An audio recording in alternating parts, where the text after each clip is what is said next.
உட்கார்றாரு. உட்கார்ந்த பிறகு பரிசுத்தாவியை நமக்கு அனுப்புறாரு. அதுக்கப்புறம் நமக்காக பரிந்து பேசுகிற ஊழியத்தை செய்கிறாரு. இங்கிலீஷில் அதுக்கெல்லாம் வார்த்தைகள் இருக்கு. அசென்ஷன், செஷன் அப்படின்னுவாங்க. செஷன்னா உட்கார்றது. பிதாவுடைய வலது பார்சத்தில் உட்கார்ந்தவர் செய்கிற ஊழியத்துக்கு பேர் தான் செஷன். அதுக்கப்புறம் மிஷன் ஆஃப் ஹோலி ஸ்பிரிட். அதுக்கப்புறம் இன்டர்செஷன் அப்படிலாம் வரும். எல்லாம் ரைமிங்காக வரும். ஷன் ஷன் அப்படின்னு. Ascension, session, holy spirits mission and intercession.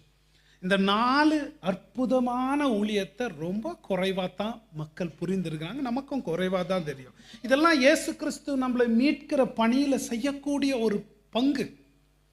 இதை நம்ம சரியாக புரிஞ்சிக்க, ஆழமாக ஒன்னொன்னும் புரிஞ்சிக்காத இருக்கும்போது என்ன ஆகுது, அவர் கொடுத்த மீட்பின் முழுமையான அனுபவத்தில் நமக்கு குறை ஏற்பட்டுருது. அதனால கிறிஸ்தவ வாழ்க்கையில் பலவீனம் ஏற்பட்டுருது. நம்முடைய விசுவாசத்திலையும் பலவீனம்